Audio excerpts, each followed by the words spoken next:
Yep. Yeah. All right. Now you know the secret to getting the hair I have. Hasn't it? All right, everyone. Welcome to this week's episode of Chad and Marsha Review. So as you can see, we're kind of casual today. Yeah, a little bit. Yeah. A little bit. Where's the peace symbol? I told you I would wear it for the next video, and you weren't in the next video. Oh, So not my fault. Couldn't have worn it this week, though? didn't have it this week. Oh, on loan? Yeah. All right. To the guy who was here. Keith. Yeah. Yeah. Cool Keith dude. thought Keith has it. Found out something new about him. What's that? He's Jewish. Oh. Yeah. Oh. Is it Shana Tova? Hava Nagila, Hava Nagila, Hava Nagila, ha ha ha. Oh, this is gonna be one of those days. in Yeah. videos. All right. We are going to be reviewing Buzzfeed Unsolved videos. Ooh, I like unsolved things. I like the mystery. This week, we're going to be reviewing their video on the Sodder children mystery. Do you know anything about them? I know a little bit about them. I know there was a big fire. Yeah. In 1945, Christmas, when all was said and done, 5 children were still missing, but no one found their remains in the fire, and nobody has any idea where they went or what happened to them. Great, so thanks for tuning in this week. We'll see you next week. Bye. You gonna sit up here? Yes. Okay. All right. You ready? I am. All right, let's watch it. And per usual, everyone, up above me, right there, will be the video so you can watch it along with us. And per usual, it's a dry video. No drinking. Unfortunately. This week on Buzzfeed Unsolved, we cover the mysterious disappearance of the Sodder children. You look enthralled. You look really excited. I can't wait. I think you're about to have your mind blown. We'll see. Okay, cool. The year was 1945, on the night before Christmas in Fayetteville, West Virginia. George and Jenny Sodder, along with 9 of their children, were asleep when a fire started in the house at 9 around 1 kids, a.m. wow. George, Jenny, and 4 of their children escaped: Sylvia, Marion, John, and George Jr. The children that remained in the house were Maurice, Martha, Louis, Jenny, and Betty. Wow. And the 5 of them shared 2 bedrooms between them, both rooms upstairs. George broke back into the house to save the rest of the children, but the staircase was on fire. When he went outside to retrieve his ladder, it was missing from its normal spot, and both of his coal trucks, which he wanted to use to park outside and climb on top of, were strangely not starting. Don't park your coal truck by a fire. That's a bad idea. Yeah, I mean, I can't imagine there was coal in the truck at the time. okay. I'm sure it was emptied of coal. Well, I don't know. It's a coal truck. He just climbs on top of a pile of coal. He's all just covered in flammable coal, jumping into a house. Bad idea. Marion, one of the children who escaped the fire, ran to the neighbor's house to call the fire department. But the operator didn't respond, and when a different neighbor attempted to call, she also got no response from the operator. That same neighbor actually drove to town and found the fire chief, F.J. Morris, in person. But even though the fire department was only located 2.5 miles away from the home, the firefighters bizarrely didn't reach the Sodder house until 8 a.m. One word, conspiracy. Oh. Okay. Seriously, I think all these things, the ladder's missing, the coal trucks don't start, the fire person doesn't get there for several hours. I think you're going to have to go a little further if you want to prove a conspiracy theory here. There are times when stuff just happens and doesn't match up. The ladder not being in the proper place is interesting. I don't know who parks the coal trucks and why, like where they were supposed to be parked. But if we're talking about the little girl going over, getting the 911 call that doesn't work, and then someone else having to go all the way up, I mean, that kind of stuff just falls through cracks. I don't think there's a conspiracy as of yet. I think you'll possibly change your mind after this video. And by the time they arrived, the house was literally ash. Because when flesh is burned away, bones are still typically left behind, likely in fragmented form. Yeah. Additionally, there was no smell of burning flesh reported during or after the fire. The cause of the fire was deemed to be bad wiring in the house. Soon after the fire, George and Jenny began to suspect their children were not dead, but instead kidnapped, believing the fire was deliberately set as a diversion and not the result of faulty wiring. In fact, George had actually had the wiring in his house checked earlier that fall by the power company, which had deemed the wiring in safe working order. Kidnapped by who? Well, you'll have to see. There's actually a plausible theory on why they might have been kidnapped. So, there's a plausible theory as to why those 5 children were kidnapped. The 5 who just happened to live in the 2 bedrooms upstairs. Yes.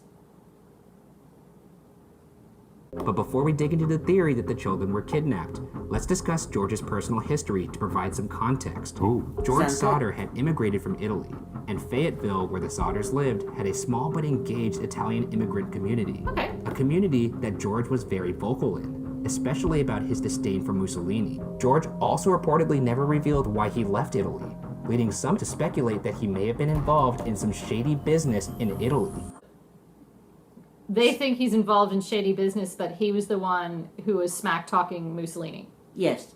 During World War II, there were a lot of mafia people that hated Mussolini. So are you saying he's mafia? No, I'm not saying he's mafia just because he's Italian. I'm not racist. Everyone's a little bit racist. Sometimes. In the fall, just before the house fire, a life insurance salesman came to the house, and when he saw that his sale wasn't going to be successful, he became infuriated, yelling at George, quote, "Your goddamn house is going up in smoke, and your children are going to be destroyed." Another suspicious occurrence happened that night. On the night of the fire at around 12:30 a.m., Ooh, the phone nice rang, phone. and Jenny got out of bed to answer. This would result in an important observation. Jenny noticed the lights were still on downstairs. As she started to fall back asleep, she heard a loud bang on the roof, followed by the sound of something rolling. And an hour later, she woke to the smell of smoke entering her room downstairs. See? The detail that is interesting is the fact that the lights were still on. If the fire had been caused by faulty wiring, as had been suggested, then that Why meant would the there lights wouldn't have be been on? power to the house, meaning that the lights shouldn't have been working. But Jenny saw that they were on about an hour before the smoke. And later, the Sodders would claim that they saw the lights on while the fire was occurring as well. Additionally, Wow. a witness to the fire claimed that they saw a man removing a block and tackle typically used for removing engines from cars. So far, you can see why there might be something more to this than the children dying in the fire, right? Well, there's definitely something interesting to it. I mean, the Mussolini factor, which is something I never would have thought I would say in actual life. It wouldn't be surprising if certain people within that town had a problem with him or wanted to send a message. It's still weird that 5 children are missing and 4 are not. Except they're the youngest. No, I didn't think they were all the youngest. I thought they were varying different ages. Well, they varied, but they were like the youngest. The other ones were in their teens, so they could have fought back. After the fire, when the family visited the memorial George had set up, Sylvia found a hard rubber object in the yard. An object that Jenny believed may have caused the loud bang that woke her that night. So what was it? But even more interesting was the fact that after further inspection from George, he believed the object was a napalm pineapple bomb, similar to those used in the war at the time. Jenny began to experiment by burning different types of animal bones, all of which left remains. She spoke to a crematorium employee who told her that in cremation, bones were left behind even after bodies burned at 2,000 degrees Fahrenheit for 2 hours, and the Sodder home only burned for about 45 minutes. Yeah, that doesn't Also make any noteworthy sense. is the fact that remains of household appliances were found in the rubble, meaning not everything was ash. There have also been reported sightings of the children. One occurred that night while the fire was still burning. See? A woman claimed to see the children in a car that drove by while the fire was still raging. 50 miles west of Fayetteville, a woman who operated a tourist stop told police that she saw the children the morning after the fire. Quote, "I served them breakfast. There was a car with Florida license plates at the tourist court too." In 1947, 2 years after the fire, George and Jenny attempted to involve the FBI, who offered to help, but in a curious turn of events, the Fayetteville police and fire departments both denied their offer. It's weird, isn't it? It's very, very strange. And even though you say that the younger children were taken, Yeah. some of those younger children were older in age, in the way of they know who they are, they know their names, they know who their parents are and who Yep. their siblings are. Yep. So if they were kidnapped and taken somewhere, they still have that information with them. None of this makes any sense. Doesn't it? It's weird. 0 sense. How busy is this fire department? They're probably not that busy, but that's probably how they like it. See, I think there's some I get it. They're so busy with paperwork. That's what took them so long to get to the house. Yeah. Got to fill out the paperwork for the gas Yeah, and so the much. tires. George and Jenny turned to a private investigator named C.C. Tinsley. One suspicious revelation occurred when Tinsley discovered that a member of the coroner's jury who decided the Sodder house fire was an accident was the same life insurance salesman who had threatened George earlier in the fall. Tinsley heard a rumor from the town minister that the fire chief had been telling people that he'd actually found a heart in the ashes of the Sodder home. What? And that he'd hidden it in a dynamite box and buried it where the home once stood. Why does the minister tell rumors? Tinsley persuaded the fire chief to show him where it was buried, but once dug up, the heart was actually beef liver and had never been in a fire. That's like, Oh, darn it, I accidentally... what the heck? What sort How of... do you mix up a heart? Like, if there is a muscle on its own, like, first of all, why would it be on its own? Aren't, like, ministers supposed to be honest? Yeah. Like, isn't that one of the deadly sins? Thou shalt not lie or mistake meat for Oh, hearts? that conversation will take a millennium. Why the hell the chief did this was apparently to provide some closure to the Sodder family. I guess What? you could say it's a heartfelt gesture. Ryan? Oh, no. shit. No, man. See you guys later. Nope, sit down. In August 1949, the Sodders hired a pathologist named Oscar B. Hunter, who excavated the dirt that covered the Sodder basement and the remains of the house. Good He idea. found 4 shards of human vertebrae and sent this to the Smithsonian for analysis. Okay. They Cool. hypothesized that the bones were from a 16 to 17-year-old person. However, the oldest missing Sodder child was a 14-year-old boy, making it improbable that the bones belonged to him. They Okay. also stated that there was no evidence that the bones had been exposed to fire, and that the bones likely originated from the dirt George Sodder used to fill the basement, What? rather than the remains of the house. Yeah. This was before DNA investigation had come into play, and according to the Smithsonian, the bones were given back to George Sodder, but their current whereabouts remains a mystery. People around town had various theories. Some believed the mafia had been involved. Others believed the children were now in Italy, or that they had been sold to an orphanage. The family received a letter from a woman in St. Louis saying that the oldest missing daughter, Martha, was in a convent there in St. Louis. Someone in Florida also said the missing children were living with Jenny's distant relative. And the ever-diligent George be Sodder anywhere. investigated all these tips, but each came up empty. Another hopeful tip came in 1968, 23 years after the fire, in the form of a photograph sent to Jenny specifically addressed to her, not the Interesting. family. There was no return address on the letter, but it was postmarked in Kentucky. The photo was a man in his mid-20s. George and Jenny believed this could be their son Louis, who was 9 at the time of the fire. The man in the picture had the same dark brown eyes, dark curly hair, strong straight nose, and upwardly tilting left eyebrow. On the back, it had a handwritten note. Quote, Louis Sodder, I love brother Frankie, Lil Boys, A90132 or 35. What does that mean? They hired a private detective to go to Kentucky and find him. But strangely, the detective was never heard from again. I think that's the first Okay, time I've that's- ever heard of a detective going missing. Wait, This is very... how does he go missing? So what do you do? We Send a don't detective know for the how he went detective? missing. Like, is this like the Bermuda Triangle of mysteries? This is very If you go searching, weird. you'll disappear. When a detective goes missing, you certainly have Something. a strong movie. George Sodder passed away shortly after in 1969 at the age of 74, and Jenny Sodder passed away in 1989 at the age of 85. Sylvia, who was 2 at the time, is the last remaining Sodder child alive. She maintains that her siblings did not die in the fire that night. Jenny Henthorne, Sylvia's daughter, told the Times West Virginian to post any information on websleuths.com. After all these years, the question still remains. What really happened to the Sodder children that one fateful night? Was this truly the result of a tragic house fire? Or were the children actually kidnapped? Hopefully, For the sake of the remaining family, all of these questions will be answered. But for now, the case remains unsolved. It's weird. It's very odd. Like, not just like, oh, maybe they're not alive, maybe they are. It's like something's going on. Going off the idea that these 5 children were kidnapped, Yeah. what is the motive behind that? Well- like, is it just because his dad is talking smack about Mussolini? Well, the thing was, Mussolini was a very, shall we say, petty man. Yes. So if, and the thing is too, we don't know why he left Italy. No, we don't, but we also know that he left Italy. He wasn't there anymore. He was Yeah. living in the U.S. Yeah. So So anything could have happened. Maybe he was part of the partisans or something. when are these children gotten out of the house then?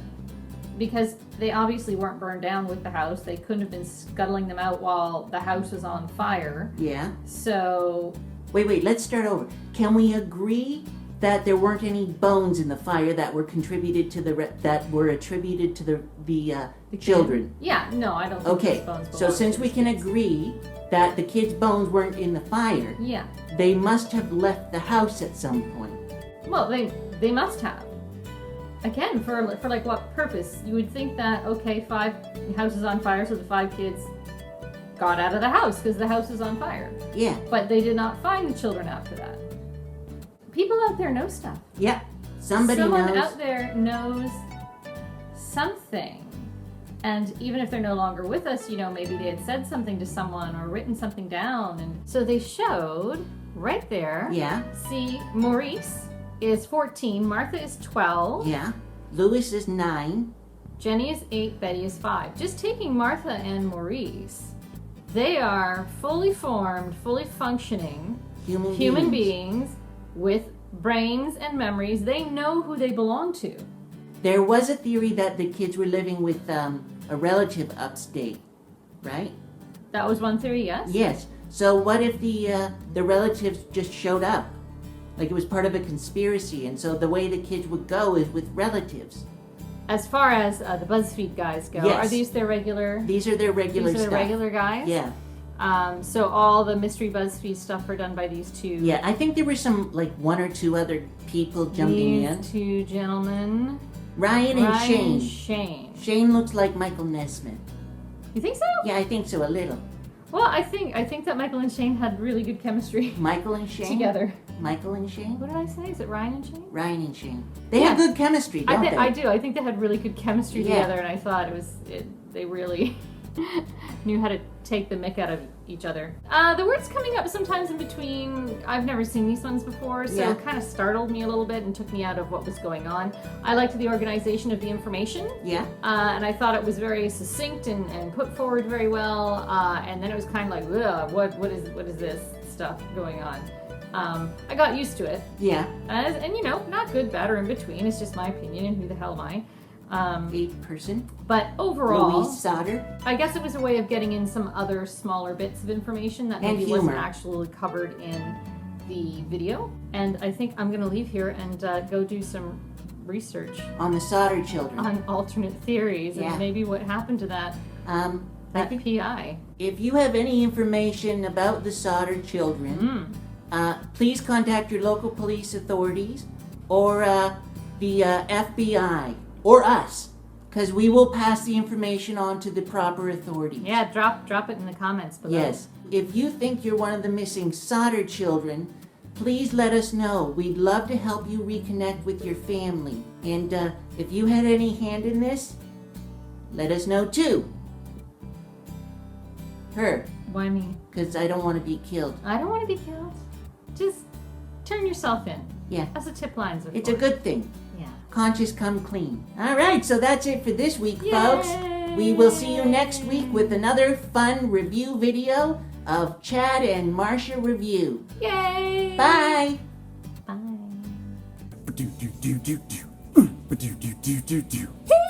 Hey, like this video. And don't forget to comment. Comment. Cupid, Donner, Blitzen. No. Not the reindeer. Comment. Leave a comment after the video down below. Oh, it's like leave a message after the beep. Yes. Beep. Have you done Leave it a yet? comment. Leave a comment. Do it now. Now. Come on. Come on. We're waiting. We're not gonna leave until you do it.